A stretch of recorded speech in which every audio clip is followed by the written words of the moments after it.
Good afternoon, everyone. I hope everybody's doing well. I'm really excited for today's event. I am honored to introduce to you Mary Barrows. She is the Senior Director of, I thought this was really interesting. It's called Learning Strategies for Student Success. It is actually a bigger department than even the Disability Resource Center, which is a division underneath it. I will leave it up to her to talk a little bit more about that, but I am honored to introduce Mary Barrows to come and talk today about how we can all play a role in student success. Thank you very much, and I pass on the microphone to her. Thank you, everybody. Good afternoon on this Friday afternoon before a long weekend. Like Mona said, my name is Mary Barrows. I am the Senior Director for Learning Strategies and Student Success, which is the umbrella for the Learning Disabilities Program, the Disability Resource Center, and Student Athlete Support Services. So this afternoon, we're going to talk about our role in helping students be successful here at Northeastern and have equal access and equal opportunity to all educational programming.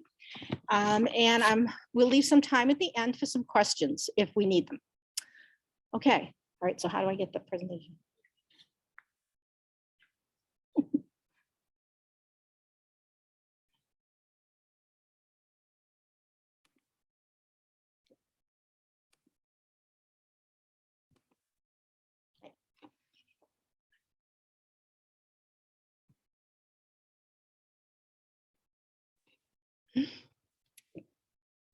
So I'd like you all to know, we may have some students on the line today too, but for faculty and staff, I'd like you to know by the time the students get to your office and they're requesting accommodations from you, there are some things that have happened behind the scenes. One of them is the students began with the DRC by submitting documentation. They can upload it through their own hub, student hub. They can come to our office, and we have a private email called DRC documentation. Once we get all the information that's necessary, and if you're curious about the type of information that we require, you can go to our website and it'll give you the guidelines that we look for. But basically, we're collecting student report, testing, medical information, as well as a history of what the student has used in the past. It's reviewed by a committee and appropriate accommodations are determined. Now, given the volume that we've had this year, the process can take 2 to 3 weeks. So we encourage students that as soon as you have deposited at Northeastern or you come by the office at the beginning of the semester, get this together, as soon as humanly possible. So we've been collecting questions from faculty and staff about our process. And one of them is, when is faculty notified of the university's responsibility to the student? Faculty are notified by what we call the professor notification letter. Once we determine accommodations, we have an electronic record that we keep on students, and the students are able to electronically request that we send letters directly to the professors that announce what type of accommodations they are obliged to provide the student. These are now sent out totally electronically. We discovered that right before COVID, we developed this, but we discovered that during COVID and during our remote areas, dates, this was much easier for everybody. So we're keeping that process. Everybody asks us, what do I do with a P&L, which remember means professor notification letter. All you need to do is to hold on to it. We suggest you create a file of some kind. So when it comes to exams, you have a record of the students in your class that need the accommodation of extended time. Sometimes they need private rooms or reduced distraction testing settings. And that way, when you're giving exams, you have the names of the students. You can send that directly to the DRC along with the exam.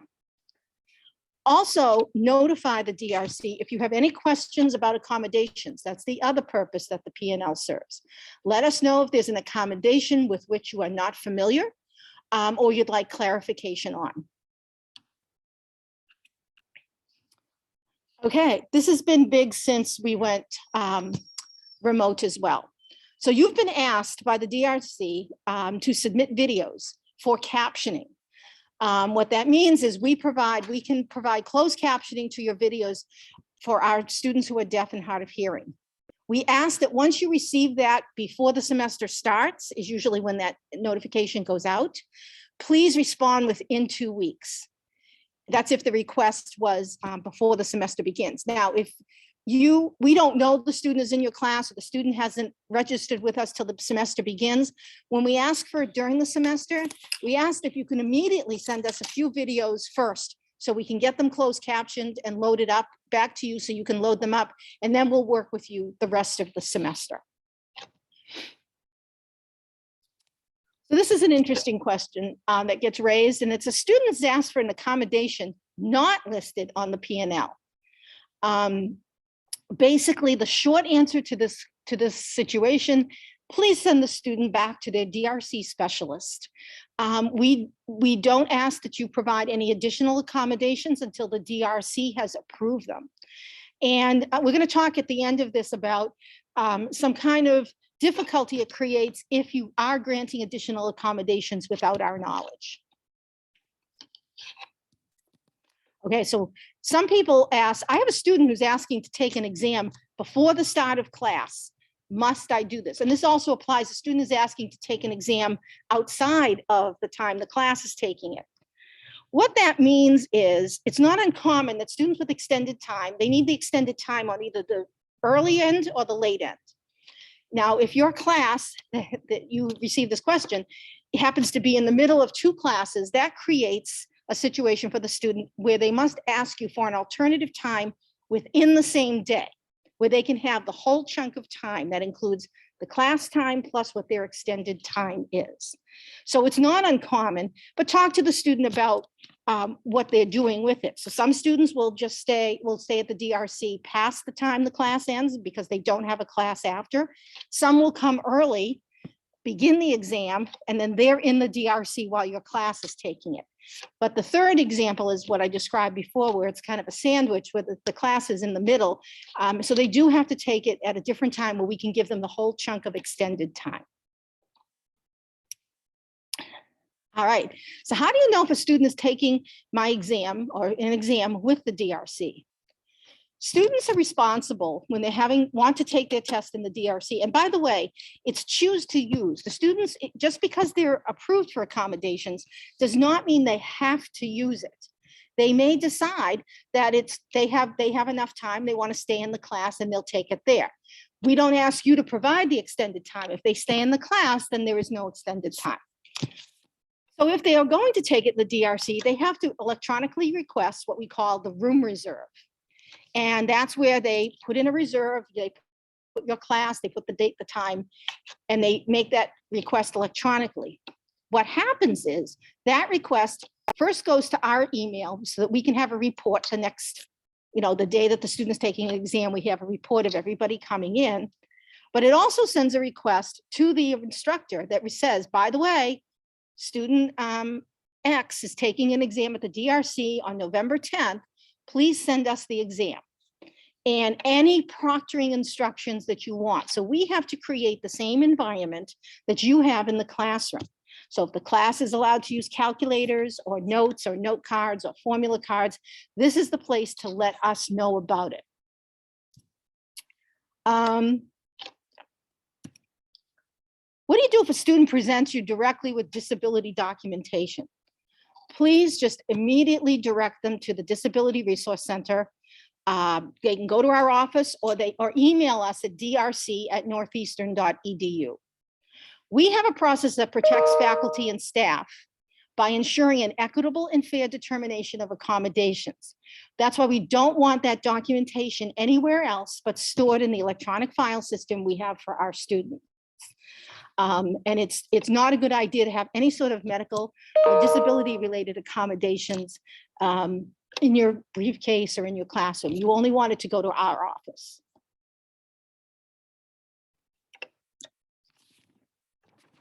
Okay, student with a service dog is being disruptive in the class. What can I do?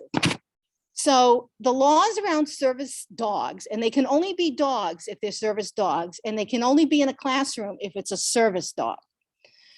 If the owner of the dog is totally responsible for the behavior of the dog in any situation on campus, because service dogs have access that the entire public does. So they have access to the classrooms. If they live in our residence halls, we have service dogs that live with their owners in the residence halls. They have access to the dining hall. They have access to restaurants. They have access anywhere the public does. However, they must be in control by the owner at all times. They can't bark, they can't nip, they can't do anything. If that is happening in your class, please notify, you can ask the student and the dog to leave. And then they can come see us at the Disability Resource Center and we'll review the rules and the guidelines around service dogs. Emotional support animals, which we politely call ESAs, are not permitted in any campus buildings other than residence halls. So for students who have an ESA, there is a process by which they can be approved to have the animal in the residence hall. However, that animal is not allowed in any classrooms, in the dining halls, stores, restaurants, anywhere like that. They do not have the same access that the service dogs use. Excuse me.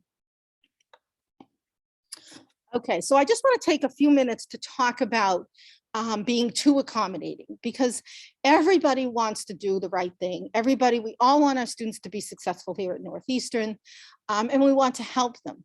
But there are some kind of guidelines you need to follow. So for instance, the case of a faculty member who agrees unofficially to provide accommodations without institutional authorization. And that institutional authorization is the Disability Resource Center.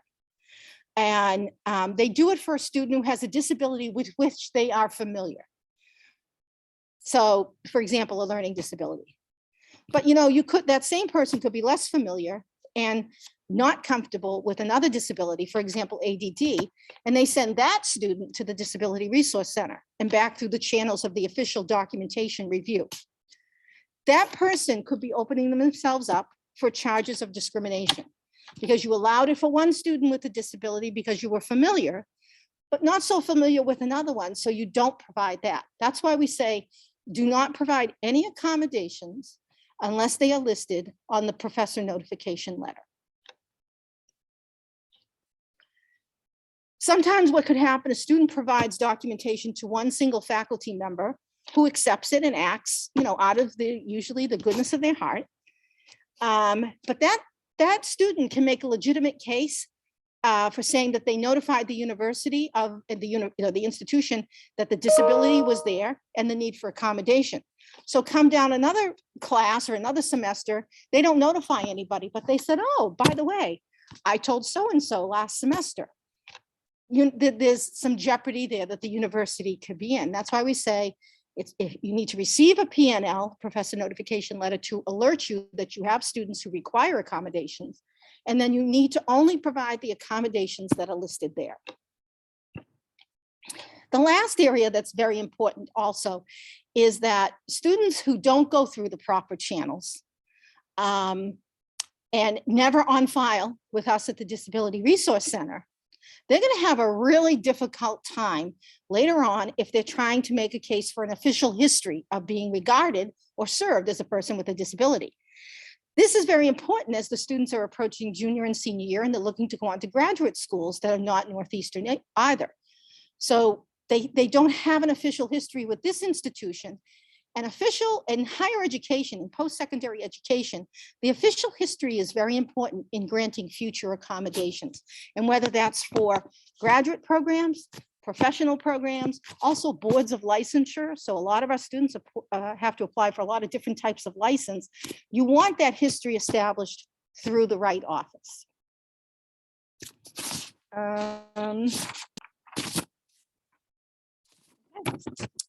That's all I have on an official basis. Are there any questions?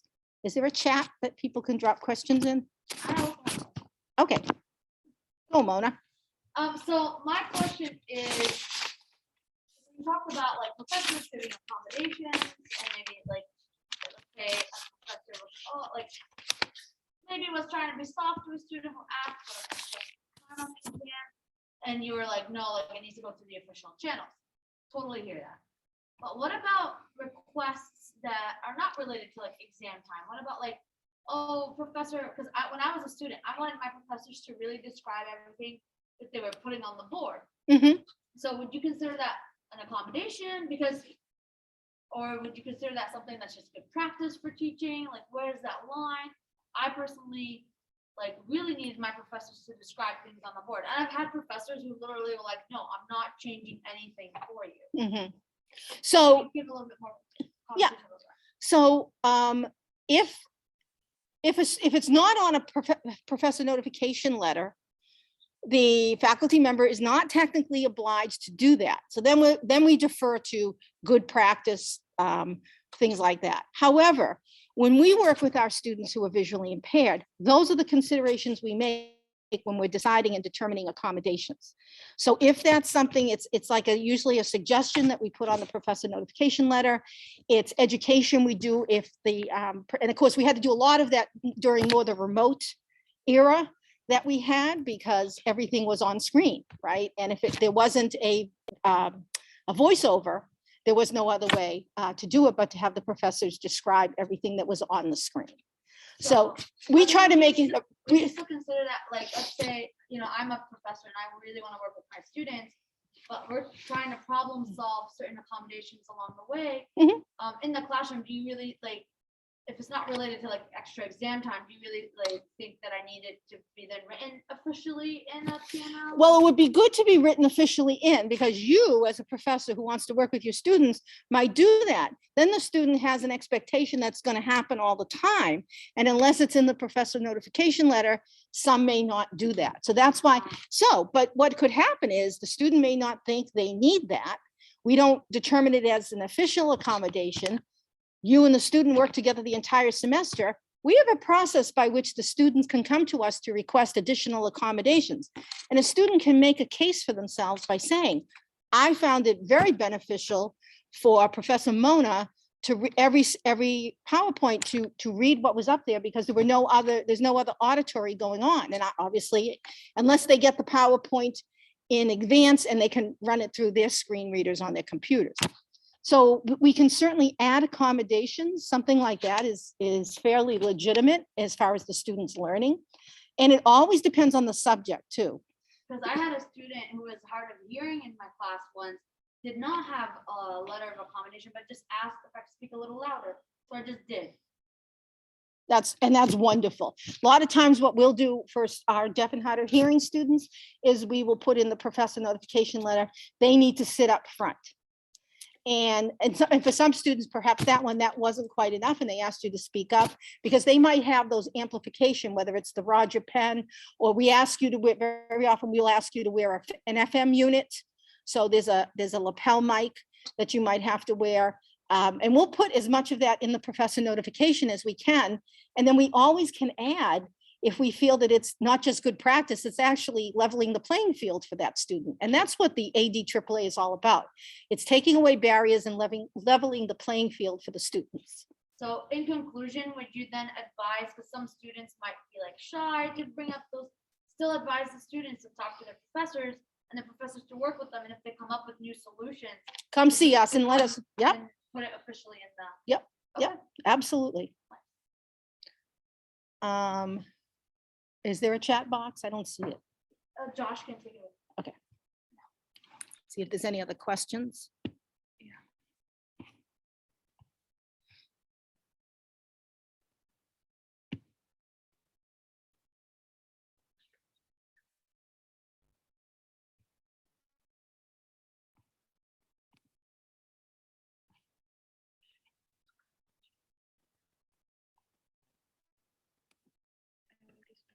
I wrote a question in the chat that I'm happy to just say verbally quickly. Please. I'm essentially wondering if it's possible for students to receive accommodations and support from the DRC if they do not have an official diagnosis or a diagnosis letter. Specifically, I know that people with chronic illnesses, it can take a lot of time and money to get an official diagnosis, but they may still be in pain or have other needs. So I was just wondering if there's an avenue for that. So if you want to have the backing of the ADAAA and have official accommodations, we need two things. We do need documentation of a disability, which does include a diagnosis. We need it to be a disability that we can associate. And then it has to show, the documentation must support a significant limitation to, in this case, learning, right? That would be the barrier we're removing, is that there's learning. So we have, those are the guidelines we have to follow. We can make recommendations to students as to resources where they could go, depending on the insurance. They have to have insurance to attend. So we can make recommendations where they can go and perhaps get an idea of how to get that documentation to us. But we do require, the guidelines do require us to have documentation. Thank you. I can also read, there's another message in the chat if you're still having trouble pulling it up. Johanna Yes. asks, if a professor doesn't respect an accommodation and the DRC sends them an email, but the professor continues to disrespect it, what does the DRC do? So we have a lot of lines, ways that we deal with situations like that. In the essence of being a teacher, we would like to always believe that it's lack of education about the process, about the familiarity with the accommodations, and we will start there first. We will also help mediate with students. There are some students who are strong advocates, but we can help them mediate those type of situations. And then there are ways to elevate that if we continue to feel that, the students' needs, the actual accommodations are not being supported. So we have, the student has a specialist that's specifically assigned to them. They can start there, or they work with either Kyle Droz, who's the director of the DRC, or myself as senior director of the division. But we try to educate people first. And then we'll just, it is something that the university obliges to provide accommodations to students with disabilities if we accept federal financial aid, and we do. So we have, these are obligations that people have to fulfill. What we're trying to do now are programs like this, and we have many lined up for the future, is to educate people more about the process, because I do believe a lot of it comes from the just not familiar. We have many programs here at Northeastern that are taught by faculty who come from industry, not from education, and they may not be familiar. So we're working as hard as we can to make sure that everybody has the information that they need.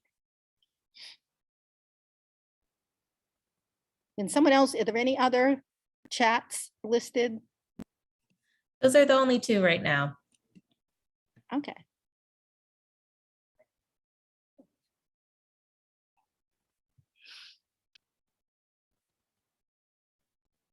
Okay, yeah, that was the one we did. Perfect. I've got it up there now. So I just really want to thank everybody who came out today to hear what we had to say. Hopefully you received a little bit of education. We're located in Dodge Hall in the basement, suite 20. If you want to come by, we have a triage model of professionals who will take your questions, take your calls. We want to work with everybody. I see some very familiar faces in the Zoom call today, and I'm really happy to see that. We have a lot of supporters and advocates here at this university that have been, I've been here 17 years, and I could say there's been a lot of people who have been very supportive of our work and the work we do with students. So if there's ever any question you have, please call, or please Teams us, or just come by. Thank you very much.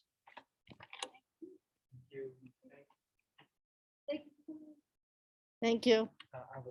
Okay, I just want to make sure I sign out. Thank you. Thank you everyone for joining us on Zoom and in person. Thank you, Mrs. Barrows, for sharing us all the information. I would like everyone to fill up a survey right now. I'm going to put the link in the chat right now, and also share a QR code that you can fill a survey about this event and about our project. I request everyone to do that.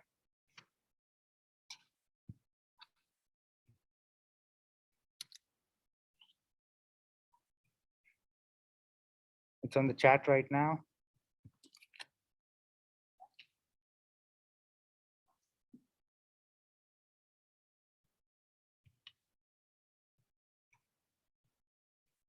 And I'm also sharing the QR code right now for everyone to scan the QR code and fill out the survey.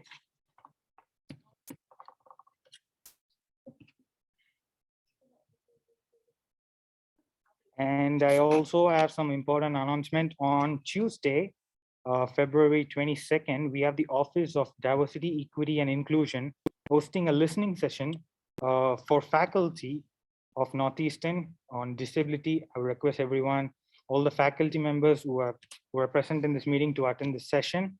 The session for students has already been concluded on 14th of February. So 22nd is a session for the faculty and staff. Please do attend it. And we also have the next allied event next Friday at 3 p.m. in the same ISEC 655 room, and also using the same link, same Zoom link. We have Ms. Ariel Lesnick, student success coordinator in Wentworth Institute of Technology, coming here and talking about claiming this identity in disabilities. So I request you all to join us next week, next Friday at 3 p.m. And also please fill out the survey. I will also be sending out the survey forms to your email to all those who have attended. Thank you all for joining us today. Also visit our website, disabilityawareness.sites.northeastern.edu. We also have the Twitter and Instagram handles in the website. Thank you, everyone. Thank you once again.